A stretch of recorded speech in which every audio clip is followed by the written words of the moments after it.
Oke, selamat pagi semuanya. Nah, kita ketemu lagi nih di pertemuan lab intermediate kita yang untuk kedua ya. Ini pertemuan yang keempat. Nah, hari ini kita mau bahas materi baru yaitu mengenai investment teman-teman. Pertama-tama saya kasih lihat dulu sedikit catatannya. Ini sebenarnya saya ambil dari video aja sih, cuma sedikit mengulang aja. Jadi, di materi investment ini kita itu akan belajar ada dua jenis investasi. Yang pertama itu adalah debt investment. Yang pertama itu ada debt investment, yang kedua itu ada equity investment. Nah, untuk debt investment itu sendiri, dia itu kategorinya ada 3, teman-teman. Yang pertama, debt investment yang held for collection atau held to maturity. Itu artinya nanti itu akan disimpan, teman-teman. Maksudnya apa? Jadi kita investasi nih pada sebuah bonds misalnya. Nah, itu tuh nanti akan disimpan, teman-teman, sampai tanggal jatuh temponya biasanya. Nah, terus untuk perhitungannya itu sendiri nanti dia tuh nilainya dihitung berdasarkan amortized cost-nya. Oke. Sedangkan held for collection and selling-nya itu kita hitungnya berdasarkan fair value, teman-teman. Jadi nanti kalau ada perubahan nilainya bukan berdasarkan amortized cost, tapi fair value. Udah mulai kita pakai fair value. Nah, di sini itu held for collection itu bisa dia itu dipegang sampai nanti tanggal tempo, atau nanti misalnya akan bisa juga nih saat harganya tinggi itu, misalnya kita investasi ke sebuah obligasi, terus pas saat ada satu saat dimana kita kalau jual si obligasi tersebut harganya itu tinggi, nah itu kita bisa jual. Jadi tapi ini tuh nggak akan sesering nanti si trading. Nah, kalau si trading, kalau yang berkategorikan trading itu dia itu biasanya emang tujuannya itu dibeli untuk diperjualbelikan. Jadi ya frekuensinya lebih banyak dibandingkan yang held for collection and selling. Nah, terus untuk perhitungannya juga nanti kalau misalnya ada perubahan nilai dihitung berdasarkan fair value. Lalu untuk jurnal itu sendiri ada banyak ya, teman-teman ya. Pertama, untuk pada saat tanggal pembelian itu untuk debt investment itu sendiri yaitu jurnalnya sama semuanya. Untuk held for collection and selling atau trading itu tiga-tiga sama, teman-teman, sama-sama membeli ya, berarti ya debt investment pada cash. Kita beli investasi dalam bentuk bondsnya, kita sebut dengan debt investment, lalu kita keluarkan cash, berarti kita kreditkan cash. Lalu untuk yang saat tanggal penjualannya ini nanti kita akan mencatatkan cash, loss or gain on sale of investment, lalu di kreditnya itu debt investment. Ini sama untuk ketiganya. Nanti paling yang perlu diperhatikan aja, kalau misal loss berarti dia akan taruhnya di debit, kalau gain itu taruhnya di kredit, gitu, teman-teman. Ini ketiga sama. Lalu untuk jurnal pada saat pengakuan atau penerimaan bunga, di sini juga harusnya sama ya, teman-teman ya. Berarti kalau dia langsung terima cash berarti cash pada interest revenue. Kalau dia nggak terima cashnya dulu, misalnya baru jadi piutang, baru diumumin, ya udah berarti receivable pada interest revenue. Lalu di sini penyesuaiannya untuk yang held for collection nggak dilakukan penyesuaiannya karena sekali lagi dia kan penilaian berdasarkan amortized cost, atau nanti kita pakai tabel amortisasi gitu kan, teman-teman ya. Jadi dia nggak pakai fair value. Nah, untuk yang held for collection and selling sama trading itu pakai. Tapi yang membedakan itu jurnalnya cuma di bagian ininya, teman-teman, bagian kreditnya. Kalau yang held for collection and selling itu fair value adjustment pada unrealized holding gain or loss equity. Sedangkan kalau yang trading itu fair value adjustment pada unrealized holding gain or loss income. Kenapa kayak gitu? Nah, karena gini, teman-teman, kalau kalian ingat nih di apa ya, nggak usah jauh-jauh deh, gini aja deh, misalnya ya equity, namanya ada equity, terus yang satu lagi trading itu income. Biasanya kalau income itu kan, kalau kalian inget ya, income itu kemarin itu kalau di materi inter 1 itu kan, kalau untuk yang unrealized holding gain or loss itu kan kita masuk ke other income and expense ya. Sedangkan kalau yang unrealized holding gain or loss equity ini kita masuknya ke other comprehensive income. Yang gimana nanti untuk equity itu nanti nilainya itu akan dibawa, teman-teman, dari tahun ke tahun. Oke? Karena nanti itu akan dimasukkan ke yang namanya itu neraca ya, atau statement of financial position yang bagian apa tuh waktu itu? Other comprehensive income, accumulated other comprehensive, AOC ya, accumulated other comprehensive income. Nah, masuk ke situ. Nanti itu angkanya akan dibawa terus.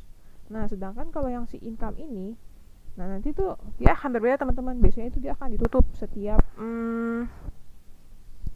setiap tahunnya ya, karena kan dia masuknya ke net income nanti ya, karena kan other income dan expense itu masuknya ke net income nanti atau net loss gitu. Biasanya itu dia nggak akan selalu dibawa-bawa terus gitu, berbeda sama equity gitu teman-teman.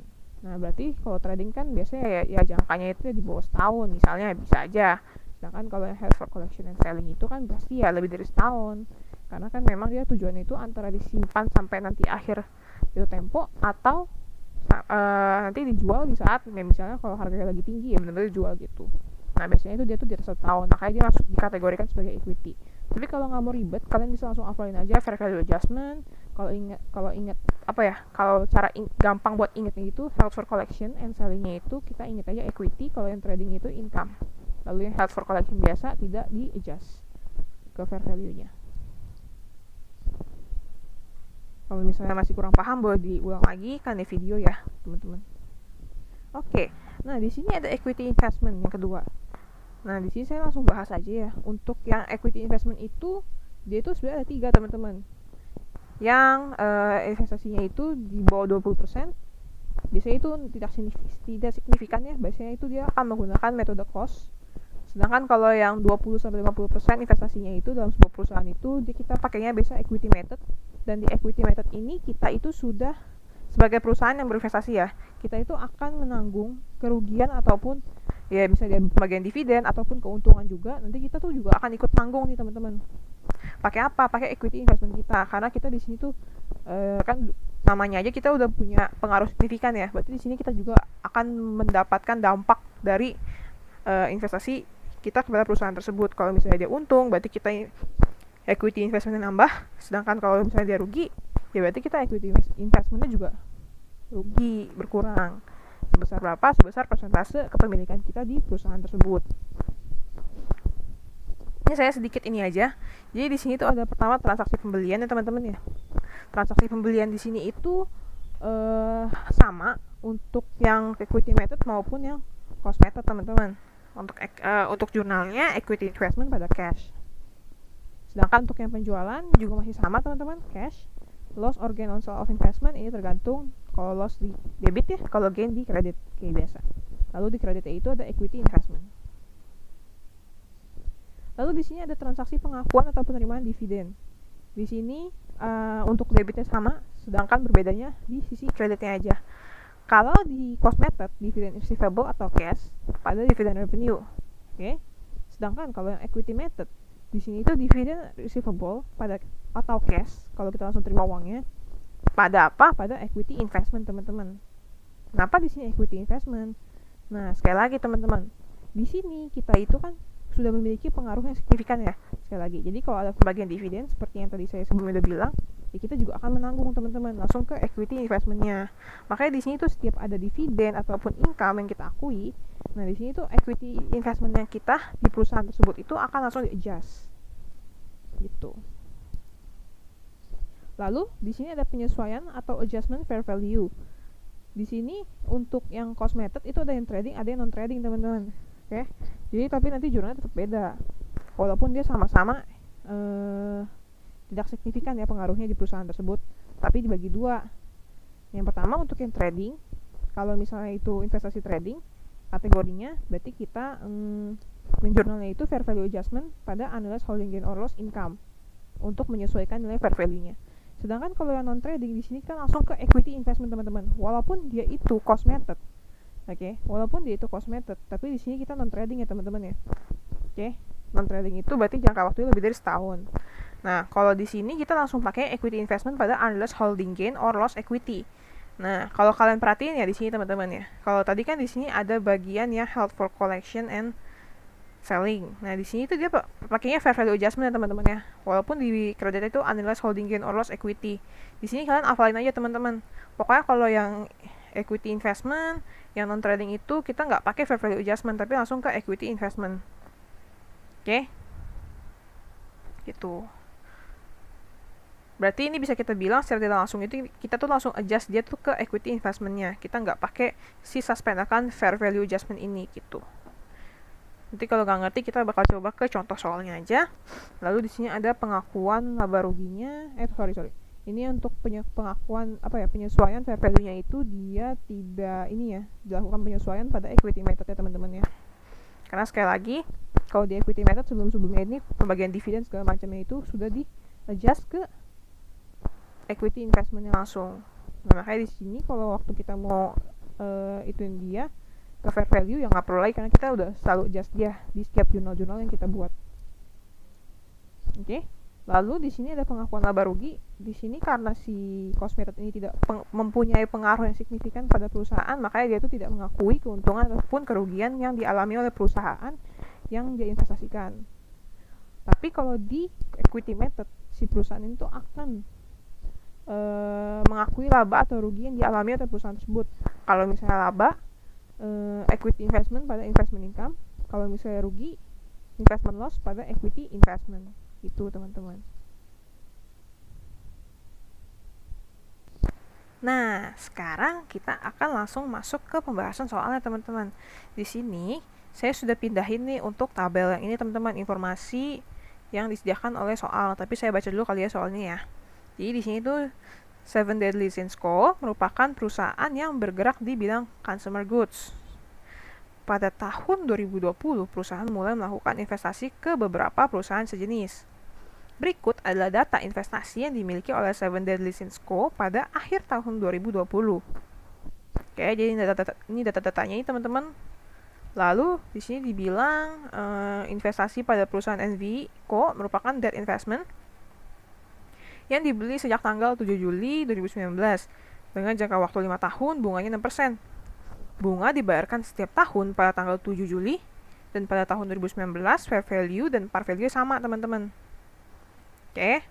Lalu di sini debt investment dikategorikan sebagai held for sale and collection atau HSFC, kita bisa singkat aja, dan memiliki rate pasar sebesar 5%. Di sini held for sale and collection itu sama ya teman-teman, maksudnya dengan yang ini teman-teman, yang held for collection and selling. Jadi jangan bingung ya. Oke. Nah, sekarang kita lihat dulu apa yang diminta. Di sini itu diminta untuk membuat jurnal transaksi penyesuaian terkait investasi untuk 2020 dan seluruh jurnal yang diperlukan selama tahun 2021. Nanti kalau misalnya ada koma, dibilang untuk bulatkan ke satuan terdekat. Oke. Nah, berarti kalau di sini dibilangnya minta untuk penyesuaian 2020, terus ini 2021, berarti di sini merupakan kalau data dari akhir 2020, berarti dia itu data sama dengan data awal 2021 ya teman-teman ya. Jangan bingung ya teman-teman. Oke.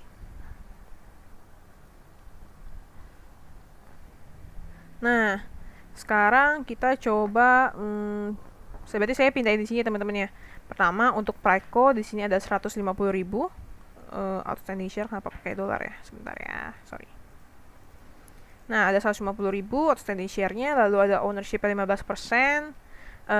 Terus di sini total cost masuknya 180.000, terus di sini total fair value-nya masuk juga, kita ambil dari soal juga. Lalu kita di sini cuma buat nambah info aja sih. Share yang kita dapat itu berapa, berarti karena dia bilang kepemilikan 15%, berarti kita ambil angkanya itu dari untuk ownership-nya ya.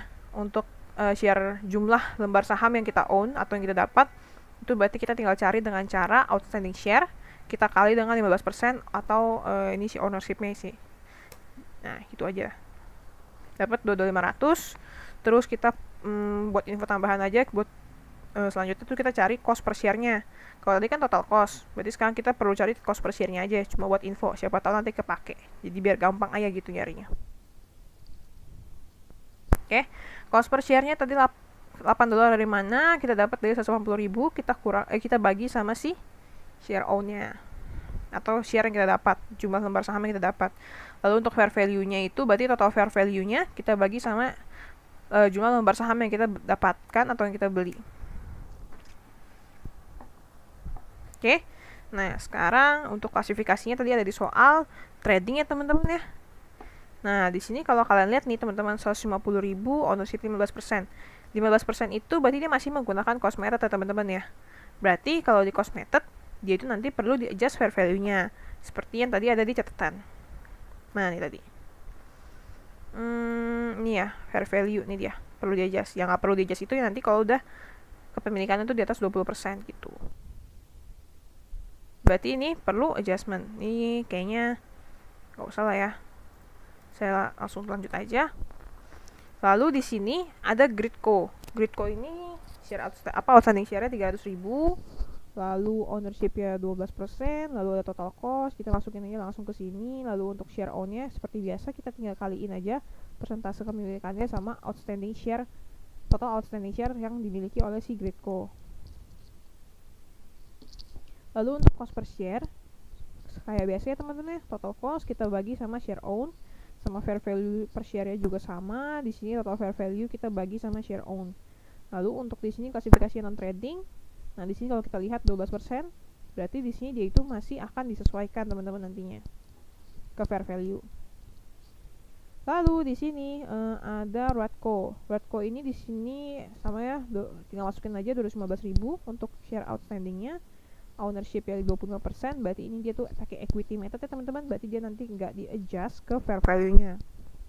Lalu untuk total cost-nya itu 645, 725, 625 untuk fair value. Di sini berarti share own-nya kita tinggal cari dengan cara 25% ini kita kali dengan total outstanding share yang dimiliki oleh Radco. Lalu cost per share-nya tinggal dibagi aja total cost sama share own, lalu fair value juga sama seperti itu. Oke, lalu di sini NVCO. NVCO kita masukin aja 3.000 untuk outstanding share-nya. Maksudnya ini sebenarnya bukan share sih, lebih ke jumlah lembar obligasinya. Cuma nggak apa-apa, di sini kita langsung masukin aja, karena kan di sini tadi dibilang ya dia itu debt investment. Nggak apa-apa, gabungin aja. Ownership-nya kita nolin aja teman-teman ya, karena kenapa? Tadi kan kalau namanya obligasi kan nggak ada ya teman-teman ya untuk jumlah kepemilikannya berapa persen gitu-gitu. Itu kan beda ya teman-teman. Itu terbitin aja, cuma ya tetap nanti adalah peraturan-peraturan di mana perusahaan itu boleh nggak sih menerbitkan obligasi, cuma dia tuh konsepnya nggak seperti si share ini yang nanti kita tuh bisa dapat kepemilikan di perusahaan tersebut melalui share. Kalau obligasi tuh enggak, makanya di sini dia 0% aja. Oke. Lalu di sini total cost-nya itu 150.000. Di sini itu untuk total fair value 166.250. Lalu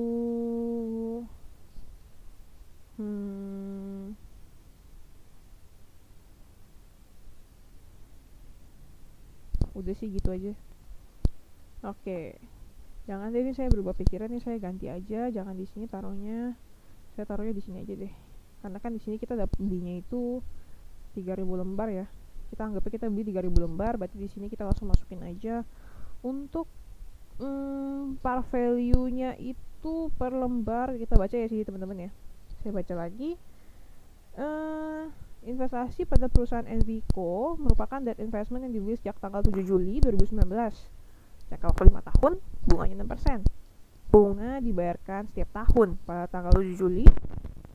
Pada tahun 2019, fair value dan par value-nya sama nih.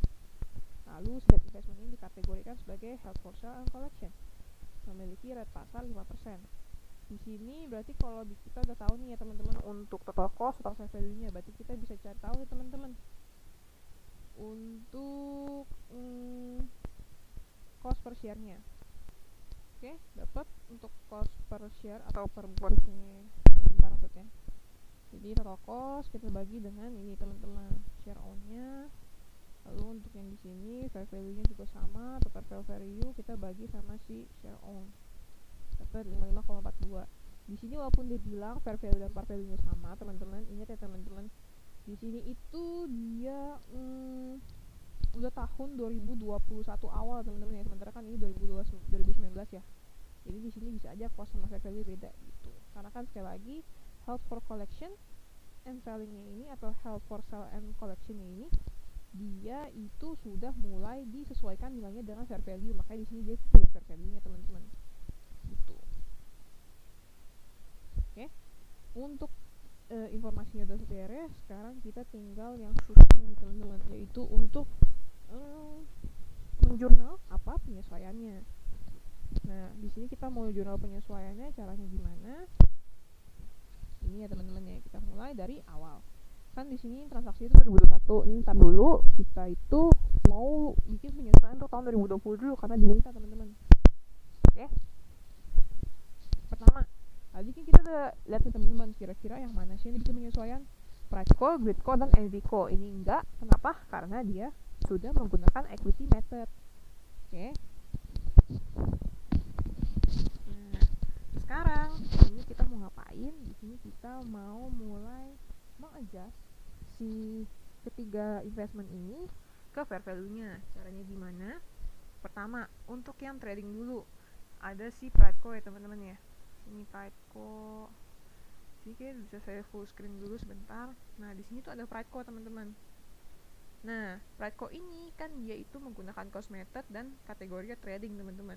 Kalau kalian lihat di sini, ini ya teman-teman, berarti kita pakai jurnal fair value adjustment pada unrealized holding gain or loss income.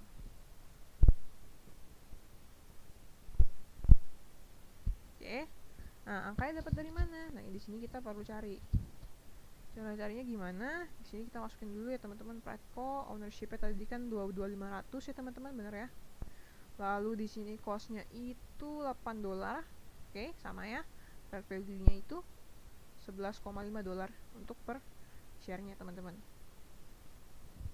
Saya masukinnya per share ya, biar kalian nggak bingung.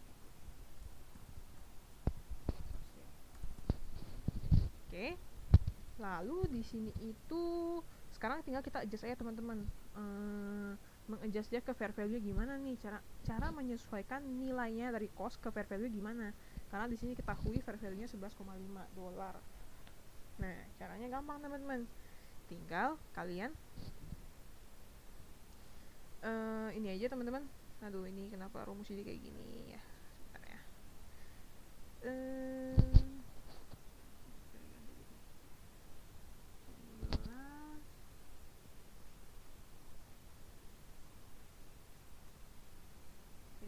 Ini ya teman-teman ya caranya. Nanti di sini itu ownership-nya tinggal kita kalian sama selisih dari cost sama fair value-nya. Di sini fair value lebih besar, artinya nilainya akan bertambah. Kalau nilainya bertambah, di sini kita akan dapat yang namanya gain. Nah, di sini kenapa taruh unrealized holding gain or loss di kredit? Karena di sini ingat ya teman-teman ya, kalau gain itu identik dengan kredit. Kayak di sini kita taruh dia di kredit, yang menandakan dia itu untung. Oke. Lalu di debit itu fair value adjustment menyesuaikan nilainya dengan unrealized holding gain or loss income-nya aja. Gitu deh. Oke. Nah, sekarang sebentar ya, di sini kayak saya perlu masukin ini deh, biar lagi gitu. Oh, ini sama. Oke. Nah, sekarang untuk yang non trading di sini tuh ada yang Gridco. Gridco ini dia tuh masih sama ya, menggunakan cost method dan dia kategorinya non trading. Nah, jurnalnya beda. Tadi kayak gimana untuk yang non trading? Langsung ke equity investment pada unrealized holding gain or loss equity. Oke. Nah, berarti kita di sini langsung hitamin aja untuk jurnalnya. Berarti unrealized holding gain or loss equity pada equity investment Gridco. Di sini kita pakai namanya teman-teman ya. Nah, kenapa? Ya biar kita tahu nih ini equity investment siapa punya gitu. Oke. Nah, sekarang tinggal kita di sini masukin ya rumusnya. Jadi di sini Gridco, investment Gridco, lalu ownership-nya itu kita di sini punya 36.000 lembar ya teman-teman, dapat dari sini. Lalu untuk cost-nya itu tadi 7,5, fair value 6,5. Nah, di sini bedanya gimana ya teman-teman sama yang sebelumnya? Nah, sebelumnya itu tadi kan fair value-nya lebih besar nih teman-teman. Sekarang lebih kecil, makanya di sini adjustment-nya itu minus. Nah, kalau adjustment minus artinya apa? Berarti nilainya tuh turun teman-teman, dari cost ke fair value-nya. Kalau dia turun, berarti kita akan mengalami yang namanya kerugian. Oke. Maka itu di sini unrealized holding gain or loss-nya itu di debit, sedangkan equity investment-nya di kredit. Kenapa? Sekali lagi kalau di sini loss, kalau di sini kita rugi, ya berarti ya kalau loss itu identik dengan yang namanya debit.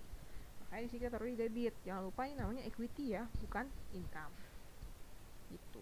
Itu untuk yang kedua. Sekarang yang terakhir si Envico. Priceco tadi enggak ya teman-teman, karena dia equity method pakainya. Nah, caranya gimana kalau yang debt investment? Di sini kita tinggal sebentar ya. Nah, di sini kita kan tujuannya ini mau mengadjust nilainya, teman-teman. Oke, mengadjust nilainya si debt investment. Nah, debt investment ini agak unik, teman-teman. Nggak bisa kita langsung ke sini, teman-teman. Oke. Tapi di sini kita itu perlu lihat dulu, teman-teman, kira-kira dia itu setelah diamortisasi, walaupun dia itu di sini bilangnya penilaian menggunakan fair value, tapi di sini kita tuh perlu tahu, teman-teman, carrying value-nya berapa. Nah, cara tahu carrying value-nya gimana? Ada yang namanya tabel amortisasi seperti yang kita pelajari sebelumnya, teman-teman. Nih, tadi kalau nggak salah tuh ada, teman-teman, datanya di soal ini. Oke. Tapi di sini perlu dilihat ya, teman-teman. Ini tuh 7.766 ya, teman-teman, bukan 7.666 gitu. Oke. Kita mulai aja. Kita tuh perlu mengadjust dulu, teman-teman, nilai carrying value itu sendiri, baru kita bisa tahu nih, teman-teman, kira-kira fair value adjustment-nya tuh yang kita perlukan lagi itu berapa sih setelah kita amortisasi si debt investment ini. Nah, pertama-tama jurnalnya tentu teman-teman masih ingat ya, teman-teman ya. Cara jurnalnya gimana? Di sini saya buka dulu. Pertama, interest receivable. Kenapa interest receivable? Kenapa bukan interest payable? Karena kan di sini kan bonds ini kan kita yang kita yang beli ya, teman-teman ya. Kalau kita yang beli, berarti di sini kita dapatnya bunga. Oke. Jadi di sini tuh akan sedikit bukan sedikit sih. Ini tuh kebalikannya dari yang kalau kita menerbitkan si bonds payable itu sendiri. Kalau kita menerbitkan, berarti kita tuh ada yang namanya interest payable di kredit, teman-teman ya. Sedangkan kalau di sini interest receivable. Terus di sini kan kita kan kalau kita dapat nih yang namanya bunga, di sini kita sebutnya dengan apa? Interest revenue. Oke. Lalu nanti debt investment itu menyesuaikannya ya, teman-teman. Nilainya itu kira-kira berkurang apa bertambah. Kalau bertambah itu berarti di debit, kalau berkurang itu berarti di kredit. Nah, di sini cara nyesuaiannya gimana, teman-teman? Nah, tadi kita lihat lagi di soal. Kita di sini kan bikin penyesuaian untuk tahun 2020 akhir ya, teman-teman ya. Oke. 2020 akhir. Berarti di sini tuh udah lewat ya, teman-teman. 7 Juli udah lewat. Berarti sekarang kita tuh lagi lihat. Sekarang kita lagi lihat dari tanggal 2020 7 Juli nih sampai 7 Juli 2021. Berarti yang kita pakai itu data yang mana? Data yang ini, teman-teman. Oke. Karena tadi kan di 7 Juli itu angkanya udah segini, bonds carrying value ini yang 2020. Sekarang kita mau menyesuaikan di nilainya ini di 3 Desember 2020, teman-teman. Nah, 3 Desember 2020 itu merupakan perjalanan dari yang periode kedua ini sampai ke sini, teman-teman. Yang 154.086 yang ini. Nah, sekarang cara kita masukinnya kayak gimana, teman-teman? Kayak biasa, teman-teman. Kalau kita ngomongin yang namanya interest receivable, ini saya gini aja deh. Kalau kita ngomongin namanya interest receivable, pasti berhubungan sama uang yang akan kita terima. Oke, kalau saya jelasin kayak gitu, interest paid, receivable. Nah, di sini kita pakai langsung 9.000. Tapi nggak bisa langsung 9.000-nya sih. Kita perlu carinya kayak gimana, teman-teman?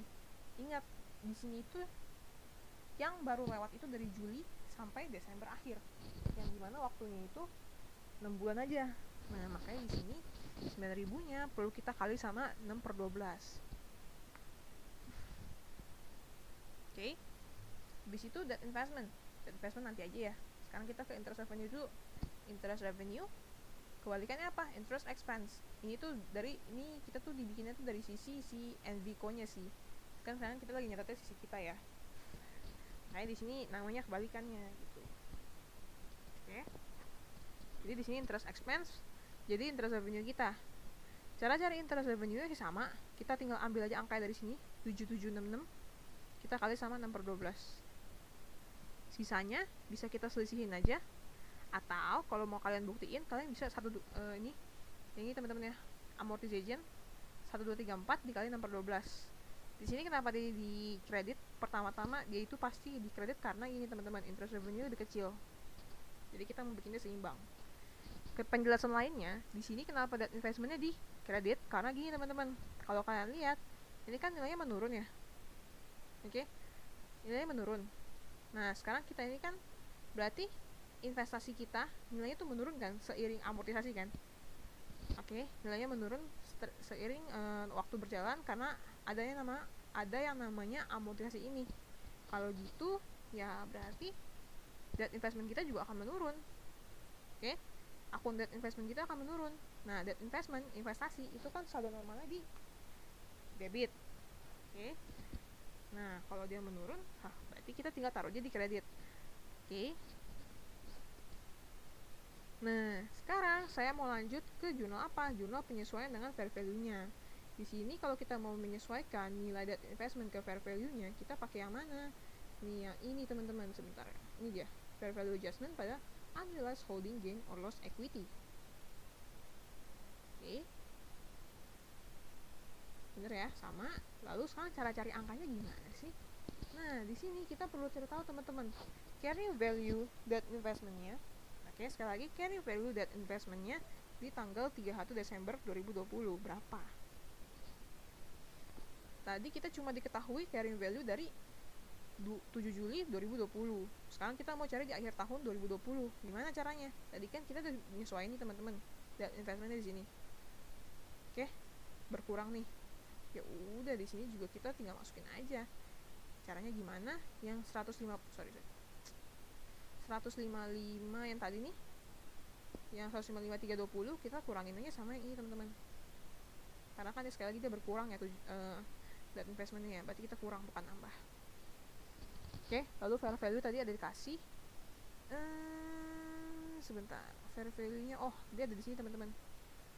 Sebentar ya, ini saya hitamin dulu. Nah, sini kalau ini kenapa langsung angka ya. Nah, di sini kalau kita masukin rumus, itu ada teman-teman 3000 nih. Kita kaliin sama apa? Kita kaliin sama ini teman-teman, fair value-nya. Dapat 166250. Berarti di sini carrying value kita lebih kecil daripada kenyataannya. Berarti kita kan mau menyesuaikan dia ke fair value ya. Berarti di sini nilainya increase sebesar 11.000. Nah, increase berarti kita untung. Berarti di sini jurnal itu fair value adjustment pada unrealized holding gain or loss equity, bukan sebaliknya ya, teman-teman. Angkanya tinggal kita masukin aja. Sini saya coba warnain kali ya.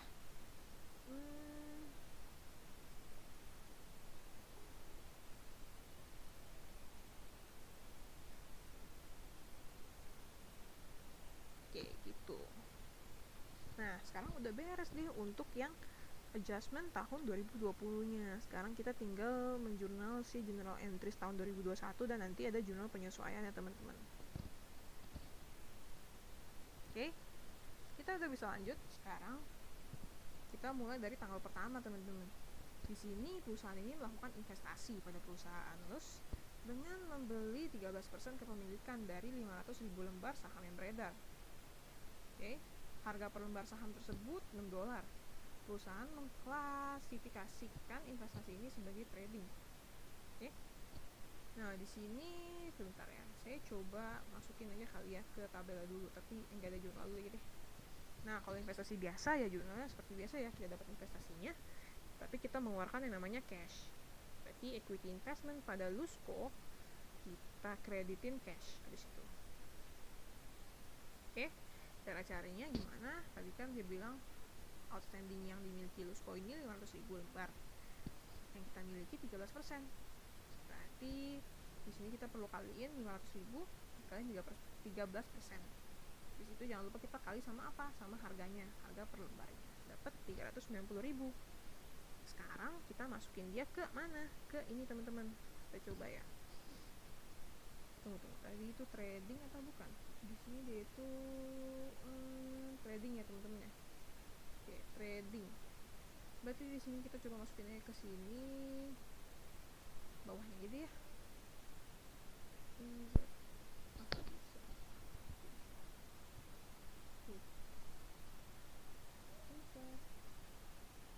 Nah, di sini tuh saya atur di sini Lusco.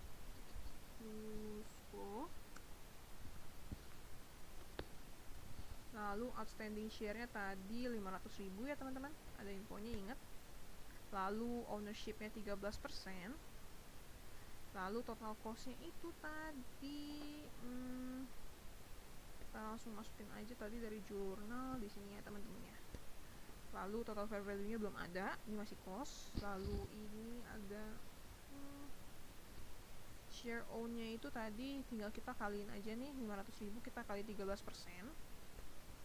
Lalu ada cost per share-nya tadi ada nih, tinggal kita carinya caranya gimana, tinggal dibagi aja. Lalu fair value-nya nggak ada. Di sini klasifikasinya apa? Klasifikasinya tadi trading. Oke. Gitu. Nah, selesai untuk masukin yang si Luspo ini. Lalu kita langsung ke soal selanjutnya ya, sebentar. Oke. Di sini dia itu menjual kepemilikan di Radco sebesar 2% dari jumlah saham yang beredar. 2% dari jumlah saham yang beredar. Dengan harga berapa? Dengan harga 12,5 per lembar. Di sini menjual. Berarti kita akan dapat namanya apa kalau menjual? Cash. Lalu kalau kita jual, ya equity investment-nya berkurang. Tinggal kita lihat untung atau rugi. Untuk yang case kita dapat nih, di sini kan dibilang 2% dari jumlah saham yang beredar. Berarti di sini cara-caranya gimana? Sebentar, biasa hitungin. Berarti di sini 2%, kita kaliin sama apa? Kali sama jumlah saham yang beredar yang ini teman-teman ya. Lalu kita kali sama 12,5. Oke. Baru setelah itu kita lanjut ke equity investment yang kita kurang ini berapa banyak. Nah, ini sama caranya, tinggal kita kali ini 2% sama ini aja, saya langsung link aja ya biar teman-teman nggak bingung. Jumlah saham yang beredar yang dimiliki oleh si Radco kita kaliin 2%. Lalu di sini kita jangan lupa dikali sama harganya nih. Harganya tuh yang mana ya? Tadi tuh $12 ya teman-teman. Tuh. Sebentar. Oke.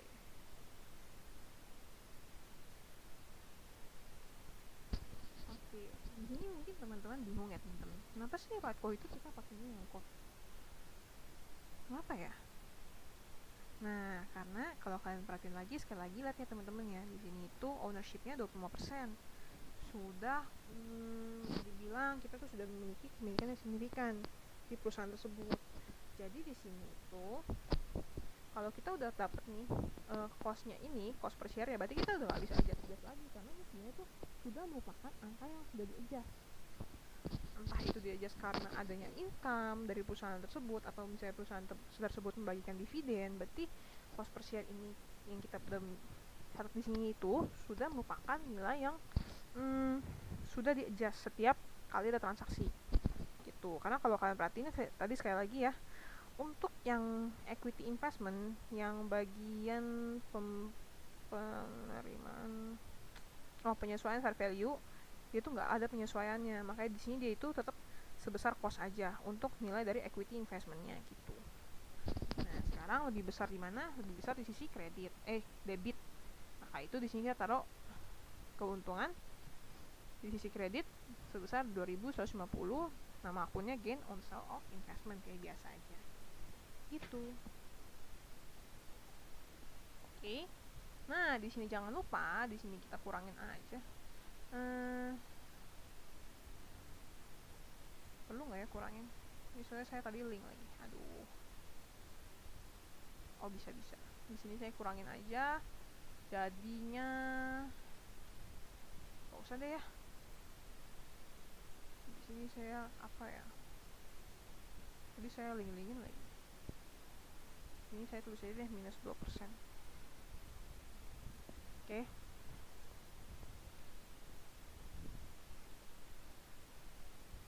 Oh nggak usah, saya giniin aja deh. Saya takut nih teman-teman bingung. Saya coba di insert aja, lalu saya di sininya dimerahin. Biar kita bisa langsung pakai yang mana? Sorry, bukan ini maksud saya. Sini.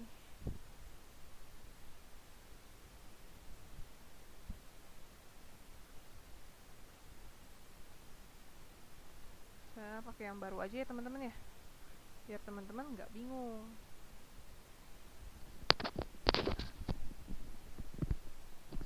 Saya pause dulu. Oke, saya udah update untuk tabelnya. Jadi nanti data yang merah ini berarti kita udah nggak pakai ya teman-teman ya, jangan sampai salah. Oke, kita sekarang nanti kalau misalnya ada berhubungan sama Radco, kita pakai yang ini teman-teman, yang masih putih, yang nggak saya merahin. Oke, udah selesai untuk yang 4 April. Sekarang saya mau lanjut ke 7 Juli. Di sini 7 Juli itu perusahaan ini menerima bunga dari investasi yang ditanamkan pada Envico. Oke, tadi di Envico ini sekali lagi kita punya bonds atau debt investment. Sekarang kita mau catat penerimaan bunganya. Penerimaan bunga kita mau cerita gimana? Di sini saya langsung hitamin aja ya, seperti biasa. Terima bunga, cash. Oke. Lalu di sini debt investment. Nanti ini sebenarnya nanti sih kita lihat ke interest receivable sama interest revenue dulu aja. Tuh.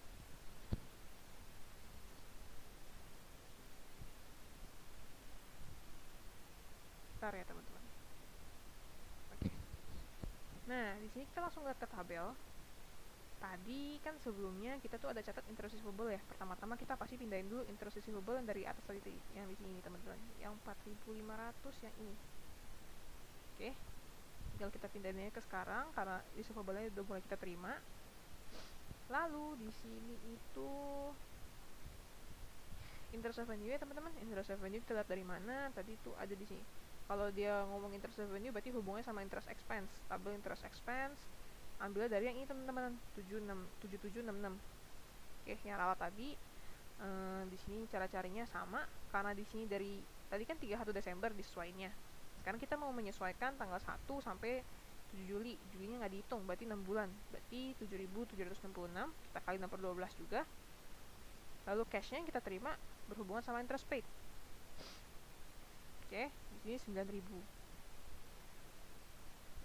Sama, karena ini full setahun. Oke. Nah, baru nanti debt investmentnya itu tinggal kita selisihin aja. Atau kalau mau selisihin aja sisi debit atau kreditnya. Nah, sekarang kalau misalnya kalian mau membuktikan bener apa enggaknya, tinggal 1, 2, 3, 4. Sama, karena ini tinggal 6 bulan, kita kali 6 per 12 saja. Sama, hasilnya 6, 17. Gitu. Oke. Debt investment udah beres. Ini kayaknya saya nggak perlu adjust lah ya teman-teman untuk debt investmentnya ke tabel sini. Nanti jadinya bingung. Ini catatannya sebenarnya suka-suka kalian aja sih. Kalian maunya kayak gimana coret-coretnya.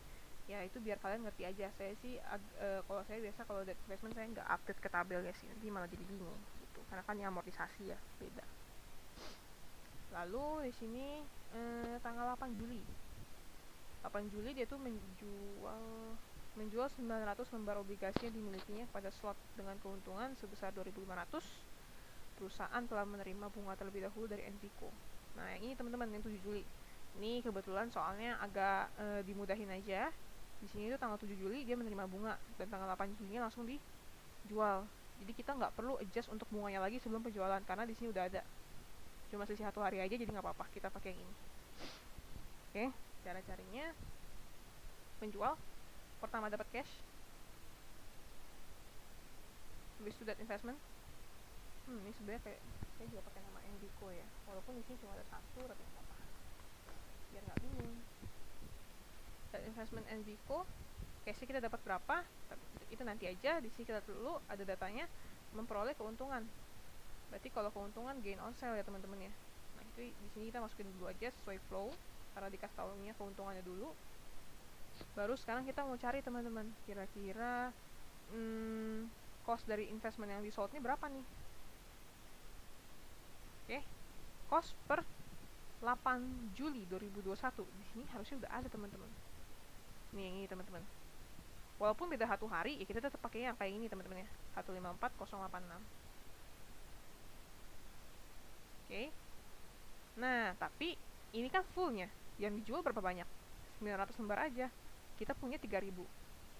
Berarti kalau mau cari cost dari 900 lembar yang kita jual, caranya carrying value semuanya kita kali 900, kita bagi 3000. Total dari jumlah lembar obligasi yang dimiliki oleh perusahaan. Dapat berarti yang 900 lembar itu costnya itu 46226.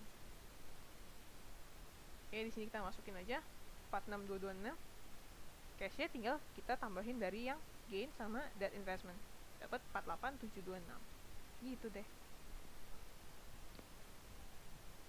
Beres untuk yang si debt investment. Sekali lagi kalau debt investment saya kayaknya nggak perlu update di tabel aja, kalian itu ya terserah kalian tapi sih. tapi yang penting kalian ingat aja, soalnya kan kalau data investment cuma satu ya biasanya kalau di soal, jadi saya nggak update. Yang penting kalian ingat aja, oh udah pernah dijual nih segini, jangan sampai salah. Oke, kita lanjut ke 11 November. Melakukan pembelian kembali saham Gridco dengan harga 8,5 per lembar. Kepemilikan Gridco berubah menjadi 15%. Jumlah outstanding share Grid tidak berubah. Nah, berarti di sini jumlah untuk outstanding share dari si Gridco ini tidak berubah ya teman-teman ya. Jadi nggak usah diubah-ubah, pokoknya 300.000 aja. Tinggal di sini yang berubah itu kepemilikan kita di Gridco ini. Nah, tadinya kita punya 12%. Sekarang jadi nambah 3% teman-teman. Kalau kita beli, udah pasti pokoknya jurnalnya nggak usah pusing-pusing. Equity investment pada cash. Oke. Tinggal catat aja nih. 3%, berarti 3% dari kepemilikan ya teman-teman ya. Nah, di sini kita langsung hitungin aja dulu sebentar. Nah, dapat nih teman-teman 76.500. Ini saya rumusnya saya ganti sedikit lah ya, biar kalian nggak bingung gitu. Oke. Udah dari sini teman-teman ya, total outstanding share-nya. Nah, maka itu dapat 76.500, dapat dari mana tadi? Sekali lagi total lembar tambah jumlah lembar saham yang dibeli nih dikali sama harganya nih 8,5. Di sini kalau kita lihat tuh harganya beda teman-teman, harusnya nih. Beda ya teman-teman ya si Gridco nih. Makanya di sini lebih baik kita tambahin aja teman-teman tabelnya. Insert. Di sini Gridco saya merge aja. Lalu di sini masih sama outstanding share-nya, di merge lagi. Lalu di sini itu kita tambah 3%.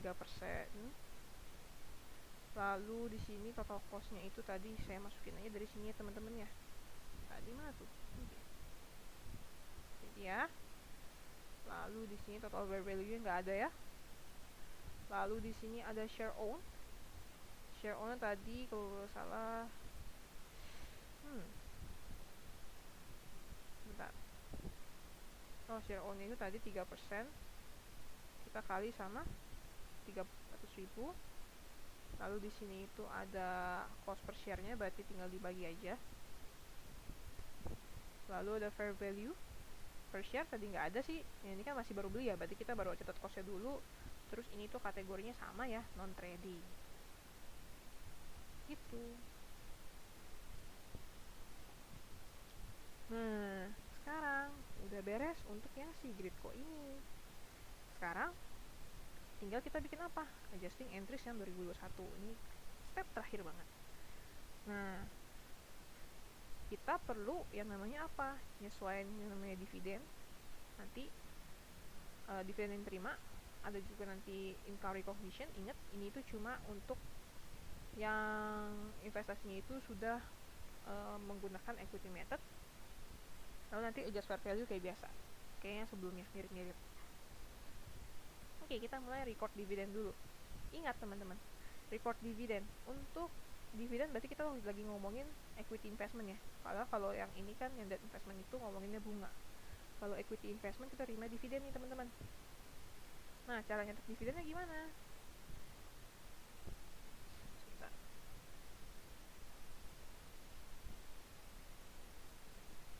Nah, cara nyetak dividennya gimana? Nah, gini teman-teman. Di sini tadi ada yang menggunakan cost method. Kalau cost method dividen receivable atau cash pada dividen revenue. Kalau yang satu lagi ininya bukan dividen revenue tapi equity investmentnya equity method. Oke. Nah, di sini bebas ya teman-teman. Kalian mau pisah antara equity method maupun cost method boleh. Jurnalnya nanti kalau jadi misalnya cash atau dividen receivable pada dividen income, baru nanti bawahnya jurnal baru ya teman-teman. Cash atau dividen receivable pada equity investment Redcore bebas juga. Nah, di sini saya gabung aja, tapi nanti kalau misalnya di ujian bisa juga boleh. Pertama ada dari ini dulu kali ya, saya coba sedikit diperbesar aja. Di sini itu ada si Prideco. Prideco itu masih 15%, ini 13%, Gridco 15%, baru si Radco nya ini 23%. Berarti yang nanti kita masukin ke pakai cara yang equity method itu berarti cuma yang si Radco aja. Sisanya itu kita pakai akun dividen income. Karena kenapa? Dia masih menggunakan cost method karena masih di bawah 20%. Oke, dividend income kita lihat teman-teman. Di sini Prideco membagikan 60.000, Grid itu membagikan 45.000, Luz itu 23.000 dividennya. Sekarang tinggal kita cari income buat kita. Caranya gimana? Untuk Prideco itu bagi 60.000. Di sini kepemilikan kita 15%. Oke, jadi saya masukin aja deh biar kalian nggak bingung. Oke, 15% kayak 60.000. Lalu si Luzco itu 23.000. Kita kali sama 13% kepemilikan kita. Lalu ada si Gridco ini 45.000 dia baginya. Lalu kita kaliin sama apa? Biar serentak aja deh, nggak beda-beda.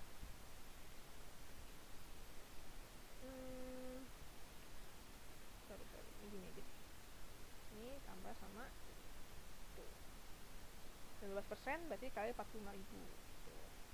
Dapat hasilnya 18.740. Lalu untuk si Redco ini tadi 23%, kita tinggal kali sama pembagian dividennya aja 42.000. Tapi akunnya beda namanya, equity investment equity investment si Redco, bukan dividend income. Lalu untuk di sini si debit itu kayak satu dividen receivable-nya tinggal kita jumlahin aja gitu. Oke, udah beres. Sekarang kita mau lanjut ke income recognition setelah dividen income.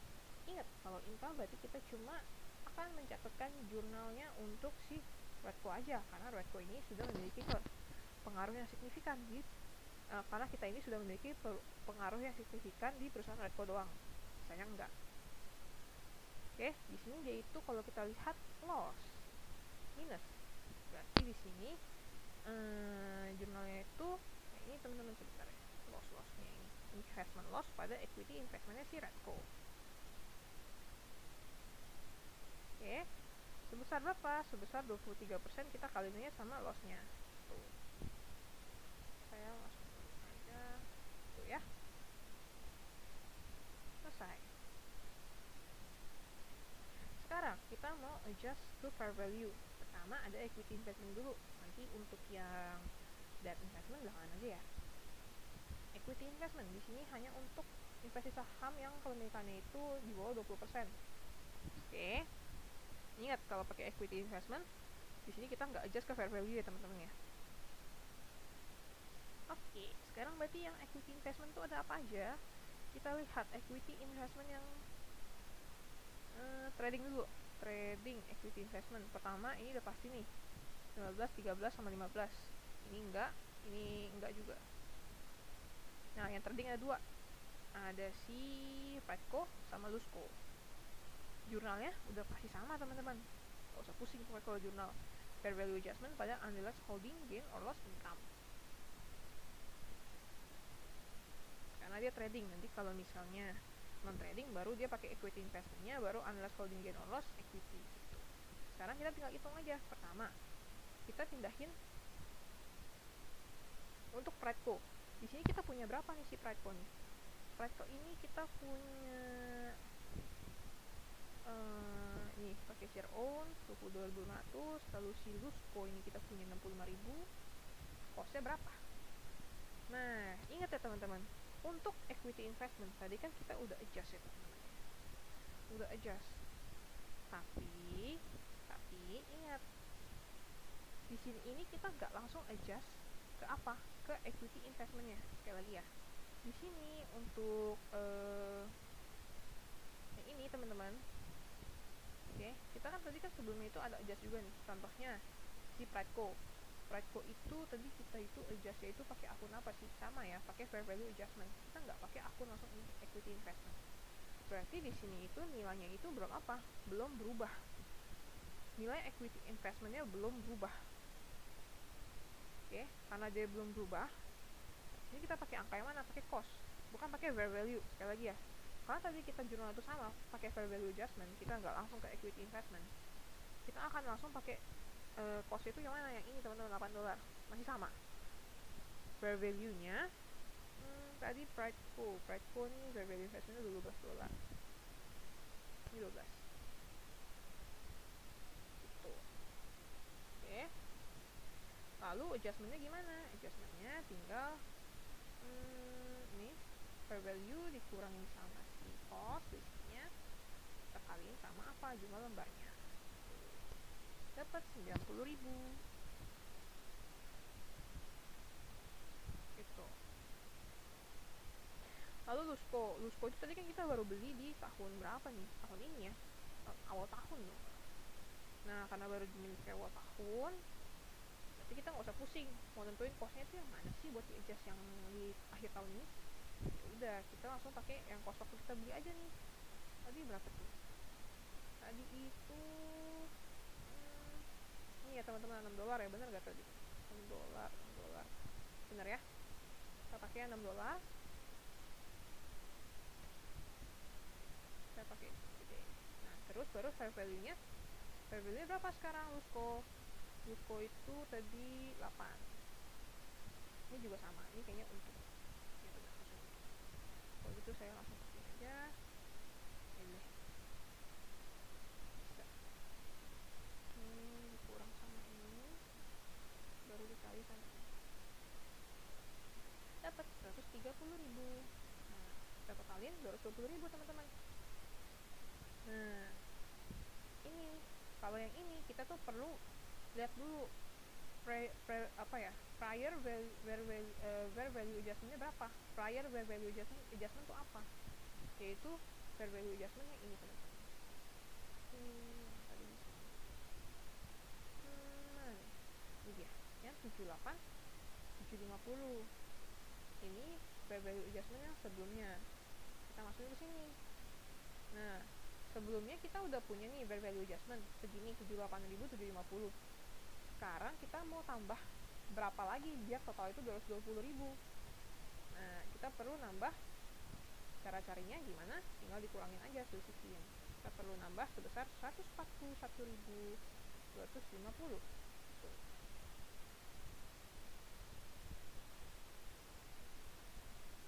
Oke, baru di sini kita masukin aja nih angkanya teman-teman.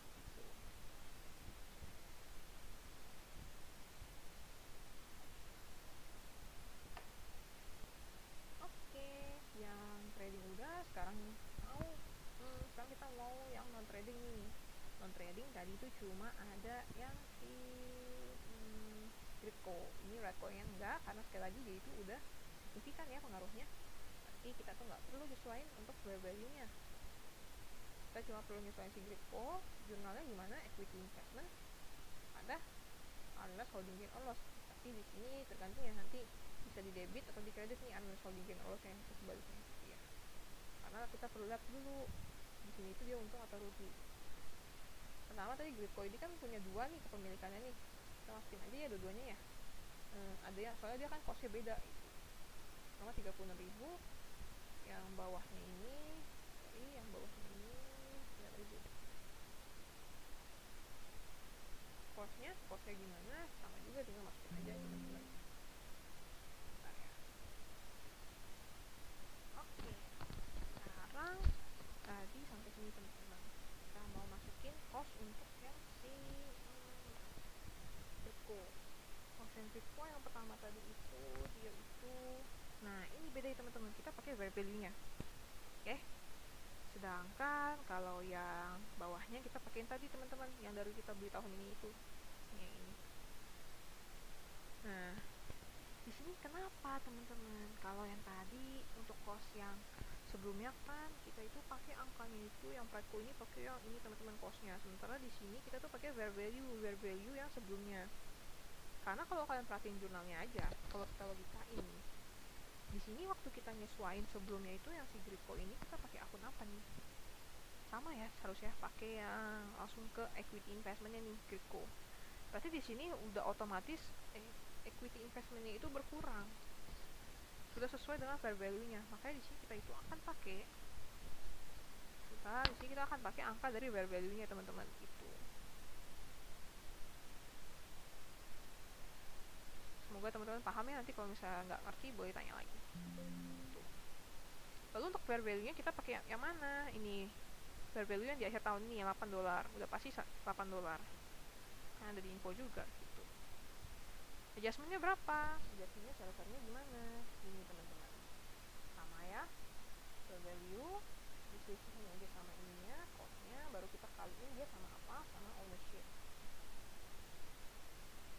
Ini juga sama, ini sisihin. Jadi kita itu kan baru dapat sisi per lembar ya, kita cari untuk 9.000 lembar berapa? Dapat 4.500 tapi minus. Nah di sini kita nggak perlu teman-teman lihat dia lihat prior fair value adjustmentnya berapa, karena sekali lagi di sini kita itu langsung pakai akun equity investment, kita nggak ada fair value adjustment gitu. Makanya angka yang di sini langsung kita masukin aja gitu, tinggal ditotalin aja tuh dari yang ini. Oke, kita nggak perlu lihat prior fair value adjustment. Lanjut ya, ini yang terakhir. Sekarang kita mau catat untuk penerimaan bunga dari si debt investment yang kita pegang. Penerimaan bunga ini tanggal 31 Desember 2021. Berarti angka yang kita lihat yang mana? Yang ini teman-teman, 31 Desember 2021 berarti ini. Oke. Nah, jurnalnya gimana? Seperti biasa ada interest receivable. Oke, lalu ada interest revenue pastinya. Debt investment nanti kita lihat interest receivable dulu, di sini 9.000. Seperti biasa interest receivable berhubungannya sama interest paid, kebalikannya. Cara carinya di sini berarti 9.000 kita kali 6/12 sama teman-teman. Kenapa sama? Ya ini kan tadi kan untuk setahun ya, sementara di sini kan Juli sampai Desember aja, awal Juli sampai akhir Desember berarti 6 bulan aja, berarti 9.000. Oke, lalu sekarang kita mau lihat untuk nilai si interest revenue-nya. Interest revenue-nya kayak biasa sama, berarti hubungannya sama interest expense. Di sini 7704 kita kaliin dia sama 6/12. Oke, lalu di sini tinggal menyesuaikan aja karena lebih besar di sisi debit, berarti sisi kreditnya kita tinggal taruh ini tinggal diselisihin aja deh. Atau kalau kalian penasaran, ya kalian tinggal 1296 kita kalian kali sama 6/12 aja gitu. Sama aja kok, 648 juga. Lalu sekarang kita nyesuaiin dia apa? Setelah kita tahu nih hasil amortisasi buat dapat bonds carrying value-nya, sekarang kita mau nyesuaiin dia ke value-nya. Nanti kita lihat dulu carrying value dari debt investment-nya berapa. Berarti carrying value-nya pertama-tama untuk cari yang 31 Desember 2021 ini, kita lihat dulu. Sebelum 31 Desember 2021 tadi kita udah dapat nih bonds carrying value-nya 154.086. Lalu berkurang habis di-adjust sama bunganya nih tadi. Berkurang sebesar 648. Berarti bonds carrying value-nya 153.438. Sementara fair value-nya tadi ada nih di sini teman-teman. Yang NV ya. NV ini fair value of investment. Berarti ini per lembar ya teman-teman ya. Berarti di sini karena di sini kita tinggal punya. Tadi kan dijual 900, berarti tadi 3.000 kita kurang 900. Bentar ya. 3.000 dikurang 900, kita kaliin dia sama apa? Kaliin dia sama fair value-nya 56. Dapat hasilnya itu fair value-nya 117.600. Oh iya, ini jangan lupa ya teman-teman ya. Ini kan tadi kan juga ini ya. Karena kan udah kita jual ya. Udah kita jual 900, berarti ini tinggal 2.100 ya teman-teman ya. 2.100 kita bagi sama 3.000. Karena ini kan masih fullnya ya. Sementara kan di sini kan tadi kan udah kita jual 900, ini kan masih fullnya ceritanya nih. Tapi kan udah dijual 900, tinggal 2.100 aja. Berarti kita perlu kali aja sama 2.100 bagi 3.000. Ini juga sama ya. Tadi kan juga ini 2.100 doang berarti artinya sisanya. Nah, berarti di sini ada net increase sebesar 10.000. Oke, karena fair value lebih besar. Prior adjustment-nya tadi berapa? Kita lihat prior adjustment-nya. Kita cek ke atas. Prior adjustment untuk debt investment. Ini ya teman-teman ya.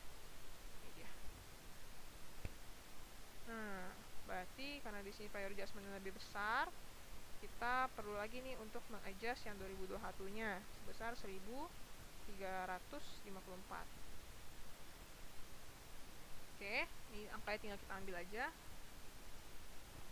Ini gini, biar kalian tahu flow-nya gitu loh, teman-teman. Oke, nah oh ya, di sini kenapa dia itu unrealized holding gain or loss di debit? Karena sekali lagi kan tadi nih net increase-nya segini untuk adjustment tahun ini, sementara sebelumnya kan tadi kita pakai akun namanya fair value adjustment ya. Makanya di sini kita perlu lihat nih prior adjustment-nya berapa nih, atau adjustment yang sebelumnya berapa, 11.000. Sekarang kita mau bikin dia kecil, jadi 10.000 aja. Karena kita mau bikin dia kecil, berarti kita harus kurangin fair value adjustment-nya. Saldo normal fair value adjustment itu di debit. Kalau kita mau kurangin, taruh di kredit. Itu logikanya. Nah, udah sih sampai situ aja untuk problem ini. Nanti hari ini nggak ada PR ya teman-teman. Semoga teman-teman nonton videonya. Karena nanti hari Kamis kita akan ada pretest post test. Karena hari ini belum ada, berarti nanti kita ya pretest post testnya Kamis, teman-teman. Jangan sampai telat. Semuanya semoga datang. Jangan sampai telat kumpul lagi ya teman-teman. Karena takutnya nanti jadi ya masalah. Oke deh teman-teman, kalau gitu selamat beraktivitas. See you hari Kamis.